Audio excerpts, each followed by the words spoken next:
Gents, I mean, am I the only one who just thinks this is a cursed season? We've been cursed from the start of the season, it seems, with the injuries, with the problems, with the lack of calls from referees. You could point to pretty much any game this season and say there was a call here that we should have got and didn't. Hello, everybody, and welcome to CADS. It's a special CADS tonight. It's one of those quick emergency drop in.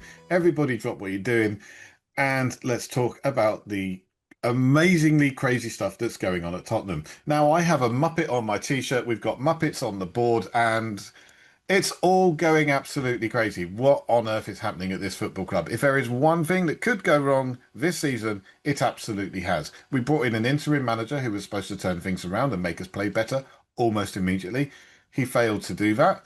He suffered more injuries, more problems, and now, sadly, his father has died and he has left by mutual consent. Everything that has happened so far is just absolutely crazy. And at some point, this has to end. Just how long can this go on for? I am joined tonight by Austin, A, and David. How you doing, gents? Yeah, okay. I had to have a word with myself. I was being a prick earlier. Uh, Tottenham related, and yeah, I had to pull myself towards myself. Yeah, I'm struggling to keep a brave face on things, but keep telling myself there's 21 points to play for. You got to get some of them. There is indeed 21 points to play for. But wow, it's getting hard to see where those 9 points are going to come from. Austin, how you doing? I'm all right. I've been out all day. I didn't realize that we'd had the termination until I got home shortly before I came on here. So haven't had time to look anything up and see if there's any gossip about who might come in. Um, Oh, there's so much gossip. I I just think mean, that's like people like Matt Law. They're just like throwing out about 50 names, and then we'll appoint somebody, and I'll go, "See, told you." It's like, yeah, you just named everybody. You just named everybody that's ever looked at a yeah, football. I would have hoped that by the time we came to get rid of him, sorry, yeah. that agree to terminate his contract, that we would have had someone in place. But there's no announcement, so. I continue to be Right. befuddled by the senior management at White Hart Lane. Man, I'm not I get, surprised. Right? yeah, I go on. think that's the biggest thing. You're not surprised that they haven't done things the way it seems logical to do things. Yeah. Yeah. Well, I get the feeling they've got someone coming in. They know who it's going to be. It's just dotting T's, crossing I's, all of that stuff now, and just then they will release it. They have The reality is the majority of players who are fit are away on international duty. Others have been given time to get fit. So there's probably five, six players in training at the moment, including Madison, who's not going to be playing for us this season. So, I don't think it's a major problem that it's been delayed to this point. We just need to make sure the next person who comes in gets a running start. Well, And as Teddy Sheringham said, all right, so maybe everybody's away, but whoever comes in has got to get familiar with the player yeah, profiles and the club itself and the staff and things like that. There's stuff that can be done even if the players are away. So, the clock's ticking and we're not working when we should be. I mean, unless, Igor Tudor, he came in and he was still experimenting with stuff which we knew didn't work after 2 weeks, which makes me think that, he didn't really know the club or the players before he kind of walked in the front door. Somebody that we appoint, if we do appoint anyone, that's assuming we do appoint someone. That's a whole other subject. Assuming we yeah, appoint someone, he's going to have to get to know the structures and the players. unless it's someone who has been at the club before or is currently at the club and has an understanding of the players already. So Exactly. that is a possibility. It still keeps that Ryan Mason door open for me Mm. because he knows the players. He's been coaching them in the past. He still knows some of the coaches that are still at the club, certainly the ones who are below that top echelon. And he could probably bring in a couple of people he knows from his West Brom days. Who knows? Maybe he's got his backroom staff lined up already. But names I've heard. So Chris Hughton, Mason, yeah, Harry Redknapp, Glenn Hoddle, Ben Davis, I really don't know what we could possibly do with that. I mean, Ben Davis seems a lovely lad, and he could certainly stand on the sidelines in an air boot and not damage his ankle. But is it the right time to take a chance on an absolute newbie in management terms? He's done his coaching badges, so who knows? Not the full ones. He's not got his full. It's He hasn't got all of them. No, we'd end up paying some fines, I'm sure. Roberto De Zerbi, big no from me. Thank you very much. Big no from And me as well. yeah, and Sean Dyche of people have been named. Yeah. So it's going to be Big no deserving, from right? me. Oh God, it better. The rumors are that De Zerbi has said he will take over the club, even though we're in a relegation battle, because he was saying he would only do it in the summer if we stayed up. So apparently he has changed his opinion. Those are rumors, and I really hope there's no basis in fact in that, because I want that man fired into the sun as far as I'm concerned. He cannot take control at Tottenham Hotspur. It would be a really, really, really bad decision. So who do you guys So want? probably Also, I heard he'd only take over if he had a release clause in his contract if we get relegated. And on that basis, he can fuck right off, excuse my French. Yeah. It's got to be someone that's like nailing their colours to the mast, and you know, it's if you've got someone saying, "Well, yeah, I'll take it, but just in case I'm no fucking good, I want to release clauses." What? No, you can have a bonus if you keep us up. Yeah. Not a Realistically, release clause if you send us down. everyone's got a release clause. It's called handing in your notice. You don't Yeah. have to stick around. Nobody's going to make you stay if you get the club relegated. Yeah, don't take it if you don't think you can do it, man. Yeah, absolutely. And again, we said this before we actually started filming. Our position is not down to Igor Tudor. I think our position is down to two sets of people. Thomas Frank is the first person I put it down to, and our board is the second set of people I would put it down to, because their interminable wait to get rid of Thomas Frank and let him do some fairly serious damage to our side has just led us to exactly where we are right now. And also their work before, and I'm sure David's going to agree with them. Yeah, I'm going to just add a third group of people, which is the players. Yeah. I mean, no, that's fair enough. And in some respects, I don't think it matters all that much who we put in charge, because the players have got us into this mess. Okay, and the players have got to get us out of it. It's only the players now that can get us out of this. You can player name coach anyone you want. Kuti. Are we saying player coach Kuti?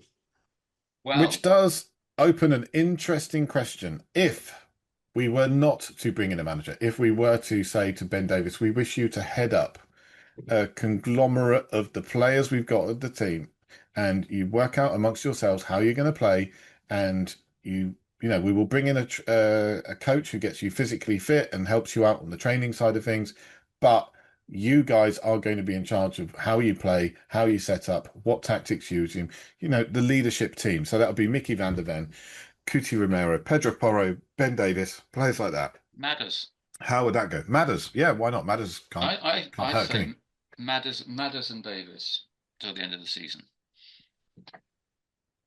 Anyone against that? Yeah. Obviously. Austin's like, Austin, you're just saying that to piss me off. Let's be honest. I would like to appoint a permanent coach, someone who would take us through and who would, even if we get relegated, would stay as manager next year. My gut feeling is I think Robbie Keane could do a fantastic job for us. Yeah, but is he going to leave a permanent job making his name somewhere, playing in Europe? And He's then about to win the Hungarian First Division, isn't he? Yeah, I think so. I think they're close. So he'd be. They're second. They're in a title fight. Yeah. If they win their next game, they will be level on points, slightly worse goal difference unless they score 4 or more goals. So he's not going to walk away from that, I don't think. I don't see him walking away from it. I thought his pronouncements, like a few months ago, when I think it was when Frank was fired, where they were quite ambiguous. He wasn't really saying "come and get me," in my view. So I mean, Tottenham is his boyhood club this week, so he would definitely have the attachment to the team, and I absolutely loved Robbie Keane when he played for us. I just loved the way he was so active and really up Hmm. for it. I mean, he's the guy that wouldn't let people shirk or fuck around, which is what I think some players have been doing. And I mean, I heard someone saying today that, you know, they've tried to go down the disciplinarian route with Igor Tudor and it hasn't worked. So the next one has to be someone that that puts the arm around the shoulder and gets people on board. Well, you know, I'm not so sure. I think like injuries notwithstanding, if what I think is true, if it is true, then I think some players need to be sent to the reserves, and if that means we don't have a full bench, so be it. Someone needs to lay down a marker. Not having a full bench sounds like something we have done quite recently, because even the last game we didn't have a full bench. Absolutely. You Even know, though we could have called up under 21 players and put another goalkeeper on the bench, we just didn't do it. So yeah, it's all very strange. It's I all think very, whoever very comes in strange. has to look at it, and that's why insiders might be quite a good one. They've got to look at it and kind of Mm. go, "Are you on the boat?" As Igor said, and if you're not, Yeah. then you're not even on the bench. You know, go home, go home. I'm going to do this. I've got 7 matches. I've got a match a week. You know, Yeah. I don't need a lot of rest. You know, if I need to put the youth in, I'll put the youth in as long as they're not injured as well, which they are. But you know, I think it's got to be that. It's the only way forward. I think there are some players out there that are really trying, and there are some players that are not. And those players that are not, they need to be put to one side. Problem is, we have so few fit players. I'm not sure we can afford to put those players to one side, unless you're going to go ahead and play players who we know are significantly weaker, even though they are fit to a point. If they've got the right mentality. Yeah, It's mentality is mentality now. important. Let's talk mentality. Who do we think are the players that have got the mentality for this fight? Richarlison, I think, Yeah. is a given, right? Great. Yeah, Gray has really stepped up. Gray's been fantastic. Gray is one of those people who I think is going to be in contention for future captain of this club, and it would be a shame if we were to go down and lose him to somebody else, because he's one of those players I could see being chased if we were to go down, because he is a great player, or an extremely good player at the moment. He will be a great player. I mean, Danzo, this kid's going places. Danzo is definitely up there in terms of people I think have the right attitude. Tell. Tell's got elite attitude. I think he is absolutely brilliant. If everybody Porro, had his attitude, we wouldn't be near where we are. Yeah. Porro, not Oh, so sure. I no, don't know. Porro's got the attitude. Spence, Porro for sure. that tackle that Spence made against Atletico Yeah. was absolutely out of this world. Yeah. He absolutely sprinted back and made a fabulous tackle. I think he's on board with everything. I don't. I think he's a big problem. Absolutely I love the way he plays, and when he turns it on, it's absolutely fantastic. But Yeah. I think yeah, that Thomas Frank moment has put a huge doubt in my mind, and his substitution against Forest at halftime has deepened my doubt about him. So no, I'm not sure. Really not sure about Spence. I put a big question mark there. I think he's committed to the side in terms of playing. I don't know how far his commitment goes beyond that. I mean, again, he's not one of these players who's come through our academy. In fact, he was brought in and effectively completely sidelined by the manager at the time, sent out on loans, been treated fairly badly in many ways by several of our managers, was brought back in because of an emergency and has shown himself having ability. But if he was to leave at the end of the season, could you really blame him with everything he's gone through at Tottenham? It'd be I don't care difficult if he to be too upset. leaves, but while he's here, he's got to do what he's supposed to do. Yeah. And Yeah. if he's disrupting, and we think he is, we don't even know. But I mean, if it's true, then yeah, that's the problem with him. I mean, the other theory about that sub against Forest is that it was a rage sub, that he was furious, that Tudor was furious with Van der Ven and Spence for letting that, because they were the ones that kind of gave that free header. Yeah, it was Spence that was supposed to be marking the guy that scored. Yeah, and it was Van der Ven's sector. Yeah. You know, so you have to wonder, you know, was it just went crazy with anger? You know, I don't. Well, we'll never know now. But so I have you know, I'm not at all disputing how good he is. I'm really not. Just wondering whether he really has the mentality for this fight. What about Kuti? Has he got the mentality? Because No. realistically, he pushed on in the game against Fulham. He was pushing up, leaving players effectively in trouble, and wasn't busting a gut to get back at certain times in the game against Forest. I think he likes the limelight. I think he likes the attention and being seen as the guy that wants to fight for every ball and things like that, and being the savior of going up front and scoring goals. I think he likes that, but you can't ignore the work he needs to do at the other end of the pitch. So for me, a big question mark over Cuti Romero right now. Yeah, it's difficult. I flip-flop on QT. Like in his early days with us, I was very suspicious of him, and I think he really kind of deserved the reputation that he made for himself, which was, I'm not really I'm not really going for it because I'm waiting for the international break. I'm injured until there's the international break, and then I'm fine.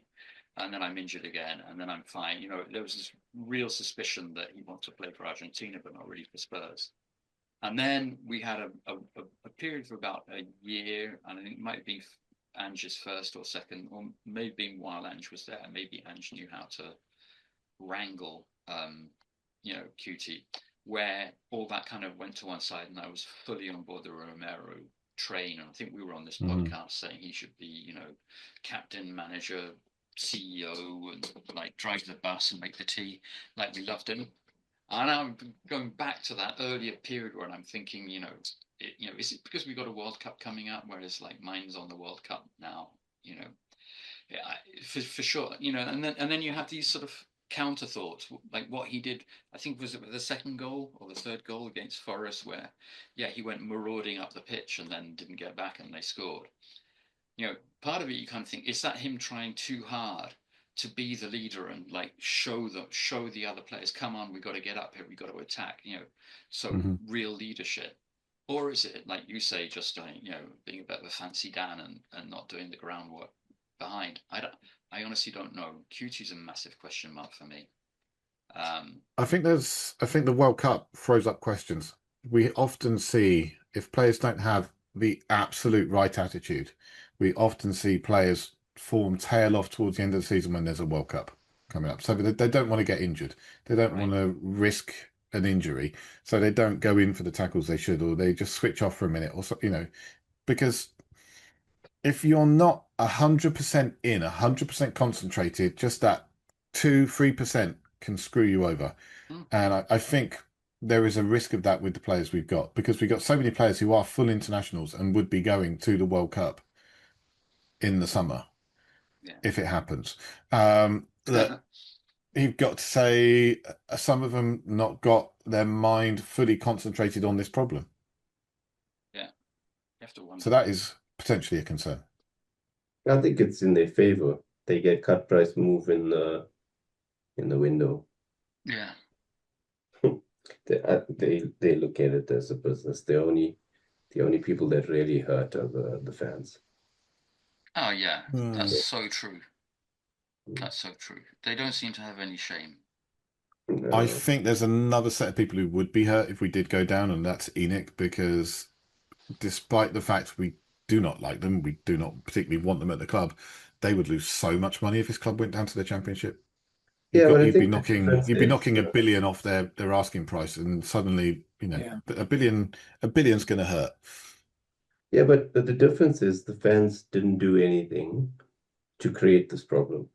Right. We're not in this situation because the fans.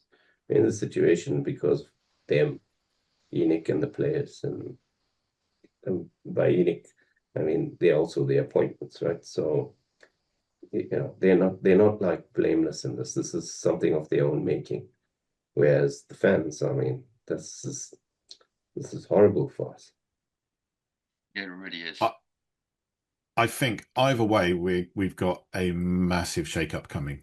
If we stay up by the skin of our teeth, or if we go down, we have an absolutely massive shake-up coming.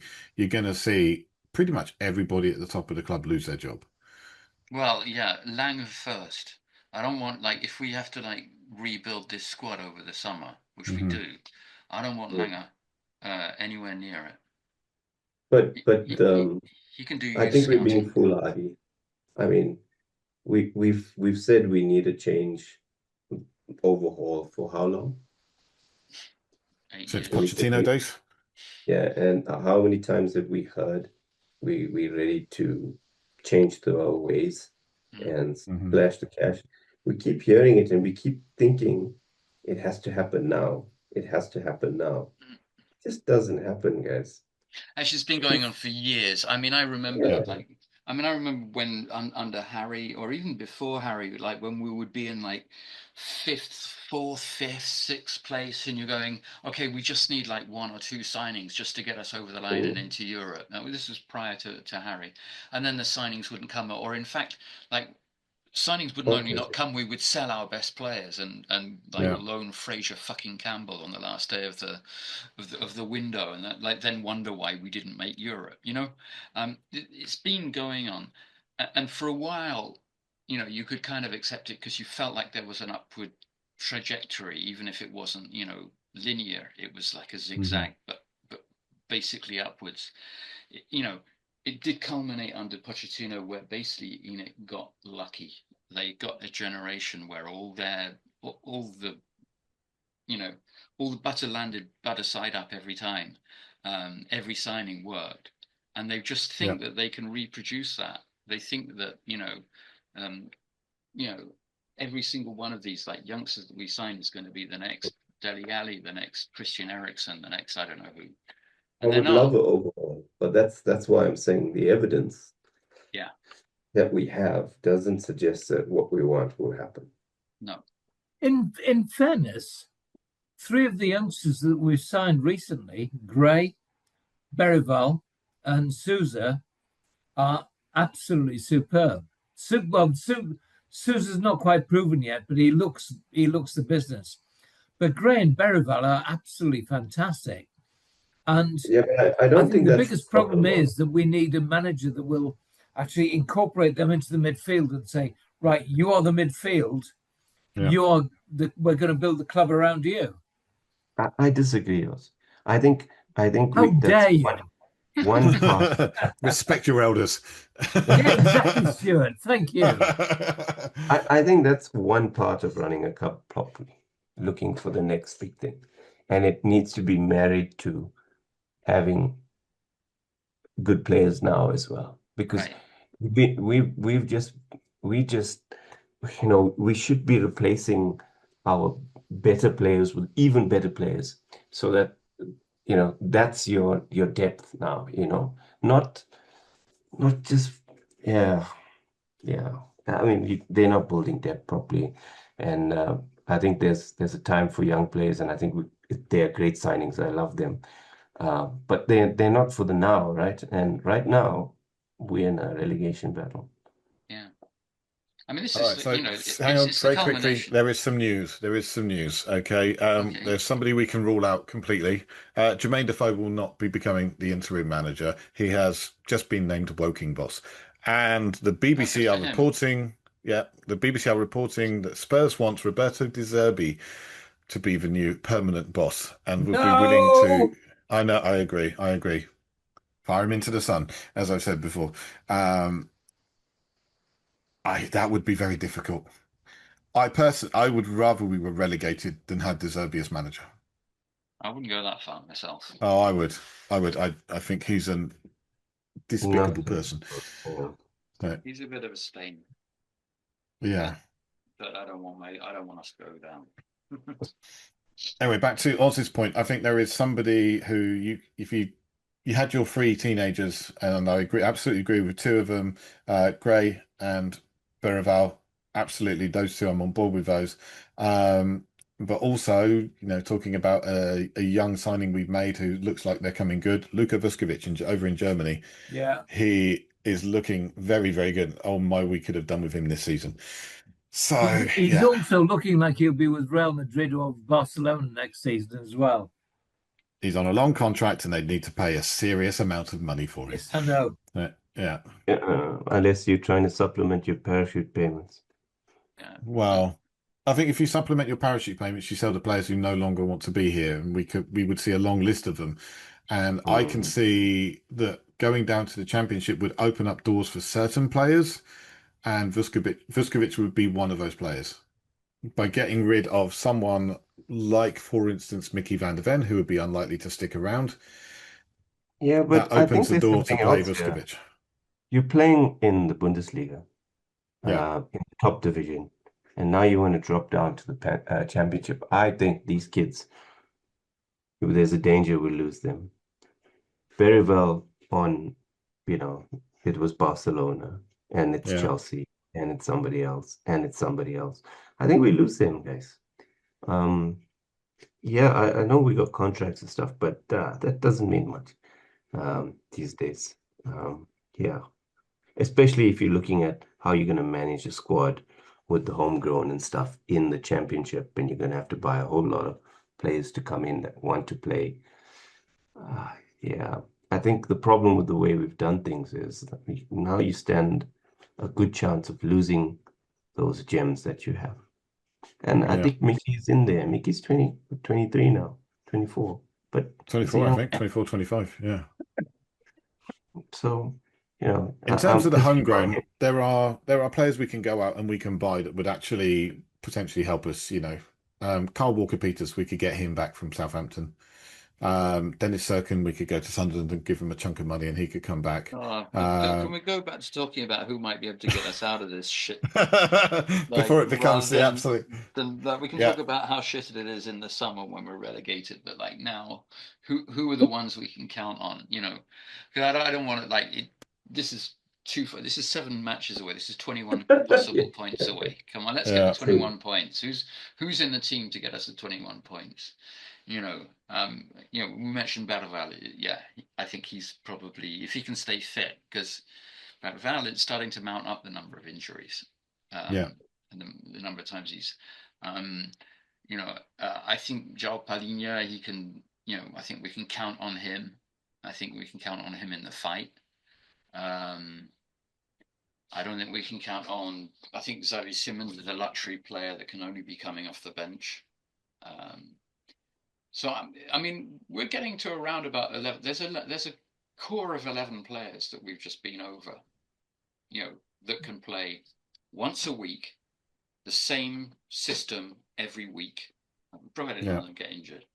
And that has to be whoever comes in has to go with those players. It has to be that.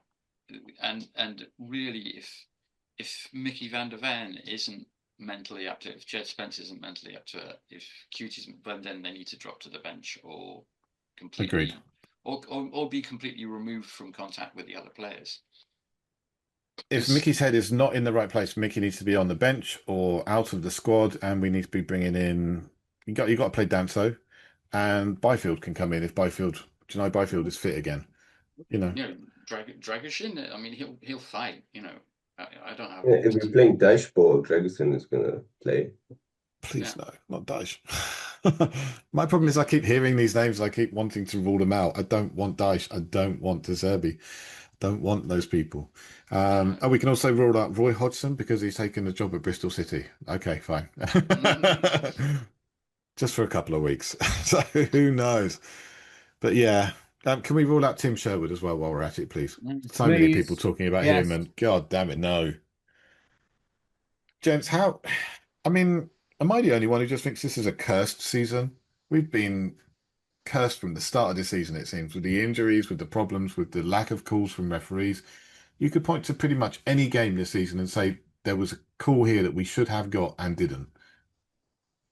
From the referees, it's nuts. A curse is supernatural, but I think there's been, in the match officials, I feel like there's been an agenda. It just, I hate saying it, and I don't usually say it, but this season it just feels overwhelming to me how wrong it's been. And so I really feel like there's an agenda. I don't know what that agenda is. I mean, it's ever since that famous Liverpool goal being disallowed. Yeah, I was going to say, good process, lads. We've got nothing since good process, lads. Nothing. I do think there's an anti-Spurs agenda. When you listen to the commentary, when you listen to the comments from the BBC and from everyone else, it's always they've done well, they've done well, they've done well. Spurs have done badly. Spurs have done badly. Mind you, we have. Yeah, I was gonna say that's about right. Yeah, but I think, you know, people like Gary Neville saying stuff like it'll be good if Spurs get relegated. He's not saying that in a vacuum. He's saying that because there's stuff being said around him Yeah, about it, Yeah. you know. completely. And I remember listening to an athletic podcast and they were giggling at the idea of Spurs going down. I don't remember hearing that when Newcastle were going down, Yeah. or when West Ham were going down, or when Villa were going down. It was like, oh, it's a shame that these big clubs are going to be relegated, and you know they're far too good to be getting knocked out of our league. You know, it's a real shame. Hopefully something turns around for them right up to the end. And even when they went down, it was like, oh, it's massive shame that this club has gone down, and it's going to be really hard for them to get back. But we're confident they'll do it. And with Tottenham, it's like, aren't Tottenham funny? Oh, they're going down, isn't it great? You know, Feels isn't like it we're a their hoot? favourite soap opera. Their favorite. But I mean, the narrative about Spurs is very, very negative from all sources. Including from our own side occasionally as well. Well, point, yes. Yeah. But you know, but I guess all this stuff is stuff that is out of the control of the club. And well, I mean, they could do more to criticize and beat up on the referees. In my view, Imagine the referees come in for the next game and their locker room has nothing in it. yeah, No water, nothing. You go back there and you sit on a steel bench. Yeah, having a problem with your shower. It's cold water only, I'm afraid. yeah. No, realistically, what I want Spurs to be doing is what Wolves did when they played Arsenal. Is I want a compilation of all the ridiculous calls being released on social media every single week. And it's like, please give us an explanation of how this happened, because that's not something that could be ignored. Because you could do that every single week. Just the Nottingham Forest game, that released 2 penalties not given. Sangare should have been sent off. It's just absolutely nuts. Just absolutely crazy. And time after again, we've said this so many times, and it's almost, you know, we sound like a broken clock. It's just constantly the same thing. And I hate, I mean, you know, I hate that this is like in a podcast and I'm saying this sort of shit because I hate it when people say that sort of stuff. I mean, I hate it. Me too. And because what we need to do is concentrate on what we can control, which is the fitness, the selection, the tactics, the manager. That's all within our grasp. Like if PGMOL or whatever it's called has an agenda, or if Gary Neville has an agenda, we can't do anything about that. Okay, but we can, you know, put round pegs in round holes. We can be fit. We can be, you know, mentally prepared to play each game, and maybe actually use this sort of feeling of injustice to create that sort of Mourinho type bunker mentality where it's you know, the whole world's against us. We're going to fucking show them. We're not going down. We're not going to let them beat us. And so with that, we need someone that can create that. And I kind of want to go back to Austen. Austen, you said that you want someone, you know, like I think you said you wanted an experienced manager, but who is that? So as far as I can see, they're all saying no. I want someone with Spurs history. Okay. Because one of the problems we've had all season and all last season is that the minute that things start going wrong, the crowd turn against the team. And I think if we had a Spurs icon in charge of the team, then I think the crowd would be much more willing to be patient and see what happens. Yeah. So Ryan Mason is what you're telling us. Oh, Ryan Mason. I like Ryan Mason. I'm not sure whether he's right. The crowd was Harry four square. Redknapp, I think, The crowd was four square behind the team against Forest. Yeah. Where did it get us? Hey, what were you going to say? Can you ban a referee? Can you ban a referee? You can make an objection. You can state that you no longer want certain referees to effectively manage the games that you're involved in. But I mean, that would be a fairly long list for us because it's not just one or but two. I mean, does it hurt them financially?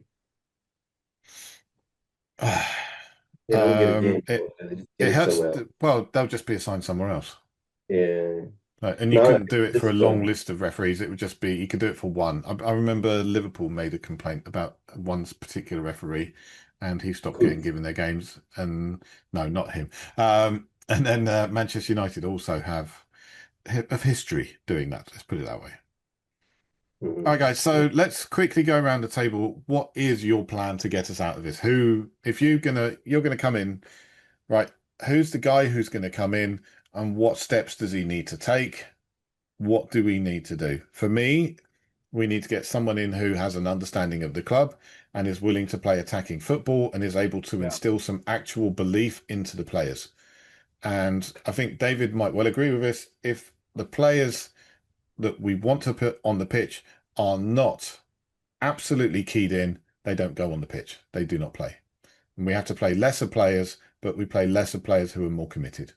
I think if you do those things, I think we stay up. But my word, it's getting tight. Oz? I'm with you on that call.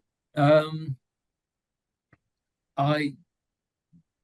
want committed players. I want someone at the club, at the head of the club, who is Spurs, who can actually get Spurs playing Spurs. I think I that's the don't know who problem. that is. As I said to you earlier, my original call is Robbie Keane. I think he could do a very good job, but he's got a job to do in Ferencváros at the moment, so maybe he won't come. But I would like someone who is Tottenham through and through to be giving the committed message to the players that are there at the moment. Yeah. Hey. I was going to say, if it's Spurs versus Spurs, I think that's the problem. Spurs is winning.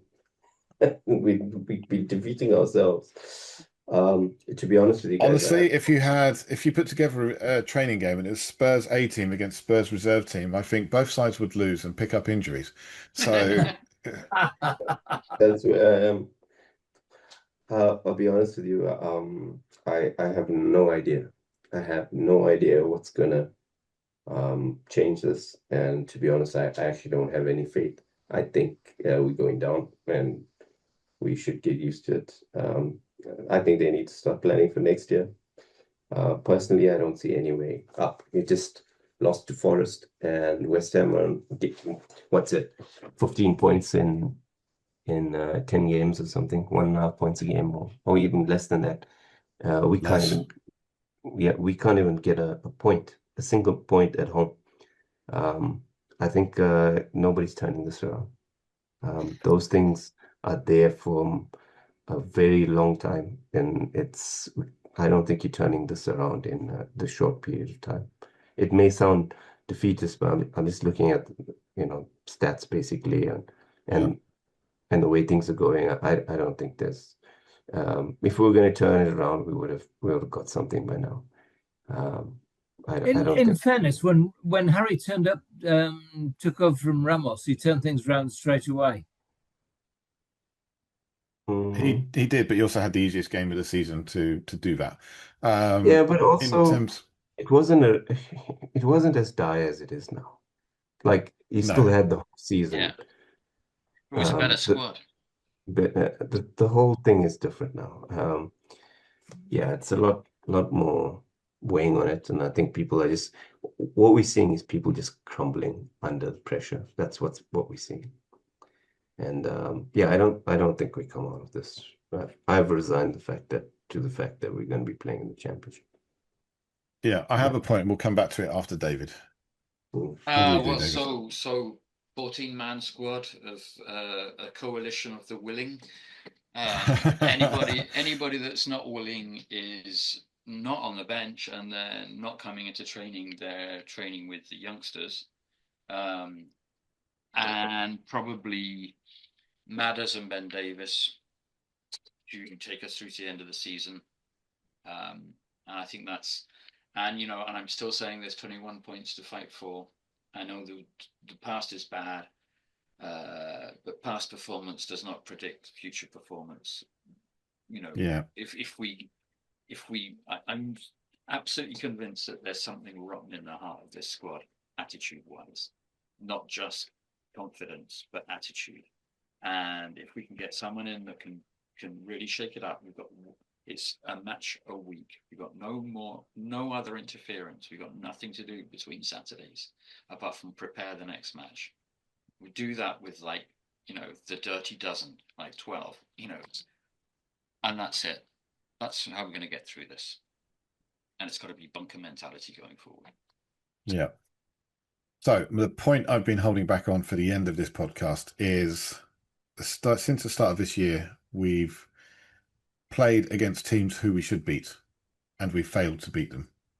We played against teams who are at the bottom of the table, and we failed to beat them. We picked up a point against Burnley. We've lost against Crystal Palace. We lost against West Ham. You're trying to make us feel better with this. No, I'm just trying to inject some reality here. We lost against Crystal Palace. We lost against West Ham. We lost against Forest. 1 point against Burnley. We've got Sunderland, Brighton, Wolves in our next 3 games. We need 2 wins out of that. If we don't get 2 wins out of that, we're down, in my opinion. Because that is how bad things have got. And I am still hopeful because there are games coming up we can win. If we can win against Sunderland, or Brighton, or Wolves, we've got Leeds coming up. Everton we can beat if we've got a good day with the sun on our backs. But the other thing that I am clinging to as my last life raft is we have not won a game in the Premier League since Mohamed Kudus got injured, and he will be back for Sunderland. So there we go. I know.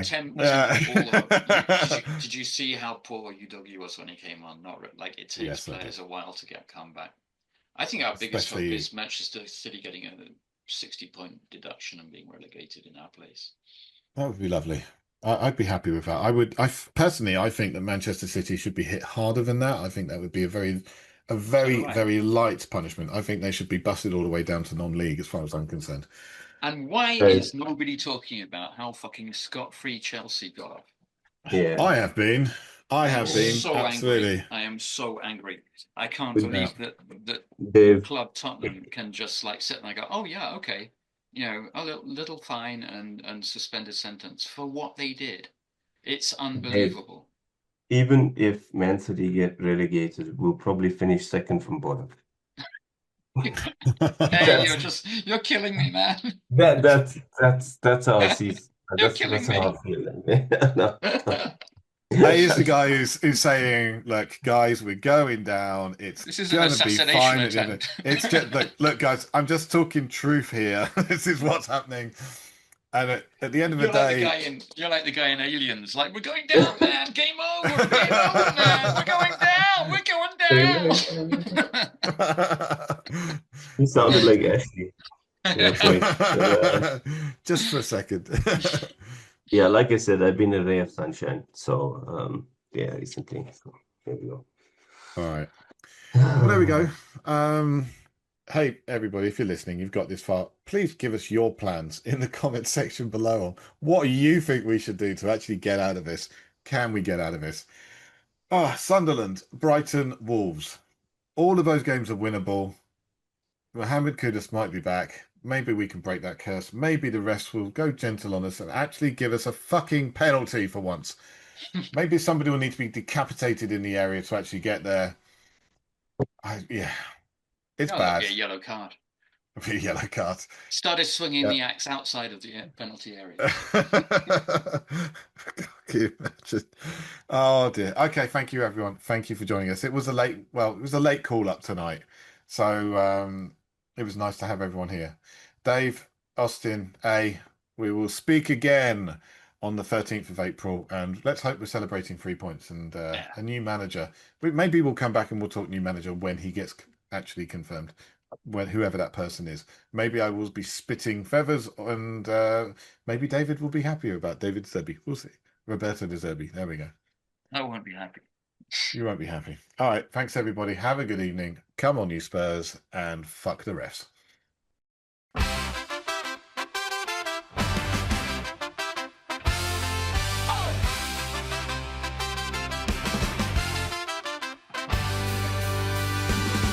Gather round, lads, it's time for a cheer. We've got opinions to share, raise your pot, never fear. From the stands to the pub, we're ready to spit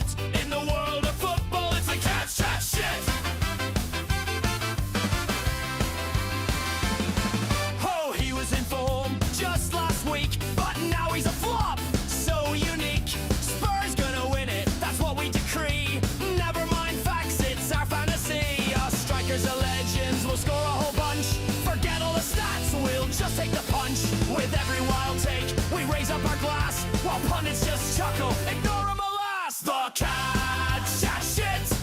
To the left and the right, we're taking a hit, so you know it's true. Hear the banter ignite. Raise your voice loud, shout it out tonight. The CADS chat shit. We'll sing it again with a smile and a grin. Oh, here's to the boys, let's make it a trend. With a wink and a nudge, let the fun never end. Last week we claimed it'll be 5-0 for sure. Now we're debating if we'll score at the door. Did you see that last miss? What a fiery debate. As we pull up our chairs and we narrow our fates. Hot takes flying high, we're the kings of the pub. While the lads on the pitch just need a good rub. From the top of the table or right back to the ground, you'll hear us all chatting that familiar sound. The CADS chat shit. To the left and the right, we're taking a hit, so you know it's true. Hear the banter ignite. Raise your voice loud, shout it out tonight. The CADS chat shit. We'll sing it again with a smile and a grin. Oh, here's to the boys, let's make it a trend. With a wink and a nudge, let the fun never end.